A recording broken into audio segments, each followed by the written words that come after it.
আসসালামু আলাইকুম গাইস, আপনারা সবাই কেমন আছেন? আশা করি আপনারা সবাই ভালো আছেন। আমিও আলহামদুলিল্লাহ আপনাদের রহমতে খুবই ভালো আছি। আজকে আমরা অনেকেই মিলে আম ভর্তা খাবো। বরিশালের ভাষায় আমরা আম ভর্তা বলি। আমটাকে পেড়ে ছেললাম, তারপরে ছোলা ফালানোর পরে আমটারে কাটিলাম ফালা ফালা করে। তারপরে এই যে দেখতেই পারতেছেন কাটতেছি সুন্দর মতো আমের গা থেকে, আমটারে ডেড বডি থেকে মাংস বের করতেছি। দেখতেই পারতেছেন এই যে আমটাকে একদম এই যে মাংসগুলো বের করা হয়ে গেছে আমের। তারপরে এখন এই আমগুলোরে ধোবো, ধোয়ার পরে এই যে পাটা দিয়ে দেখতেছেন ওরে ছেঁচতেছি।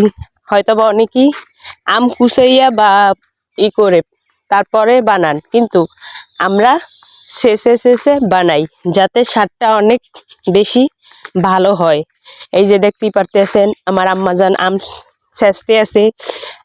ওরে বললাম যে আস্তে শেষ, আমে ব্যথা পাবে, কিন্তু ও শুনতেই আসে না, ছেঁচতেই আছে। এই যে দেখেন কি কি দিয়ে ছেঁচা শেষ অলরেডি। এই যে ওয়াও কি সুন্দর! সেরকম বিকালের ওয়েদারটা অসাধারণ ছিল, যদিও দেখেন কি সুন্দর শেষা শেষ পুরো।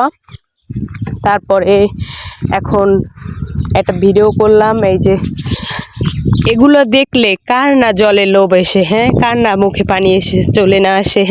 আমার তো দেখার আগেই মুখে পানি এসে চলেছে। দেখেন এই মরিচ, এটা টালা মরিচ বলে। এই টালা মরিচ দিয়ে দেব এখন। টালা মরিচ দিয়ে দিলাম, লবণ। হ্যাঁ, আর একটা কথা, বিশেষ একটা জিনিস দিয়েছি, সেটা হলো ঘাসি দুধ, প্যাকেটের দুধ। প্যাকেটের দুধ দেওয়ার কারণ হলো গিয়ে যদি পাকা আমে দুধ দিয়ে খাওয়া যায়, তাহলে কাঁচা আমে কেন দুধ দিয়ে খাওয়া যাবে না? তাই জন্য আমরা ভাবলাম তাহলে দুধ দিয়ে দিয়া। কি স্বাদ অসাধারণ! বরিশালের আম বানানি অসাধারণ। এই যে দেখেন, তারপর মাখতেছি সব কিছু দিয়ে। আমার আম্মাজান মাখতে আছে, আমি ভিডিও করতেছি। মাশাআল্লাহ, খুবই লোভনীয় হয়েছে। হ্যাঁ, আপনারাও যদি এভাবে খেতে চান, অবশ্যই আমার মতো করে বানাইয়ে খেয়ে দেখবেন ঠিক কতটা স্বাদ হয়। তারপরে এই যে চিনি দিয়ে দিতেছি, চিনি। হ্যাঁ, অনেকখানি পরিমাণ চিনি, কারণ আমটা অনেক টক ছিল, অনেক, যা বলার মতো না, অনেক টক ছিল আমটা, যদিও জাররো গাছের আম, এই জন্য অনেক টক। ঠিক আছে, তারপর এই যে চিনি দিয়ে দিতেছি। তারপর দিয়ে দিলাম সরিষার তেল। যদি সরিষার তেল না দিই তাহলে তো অবশ্যই আমটা ভালো লাগবে না।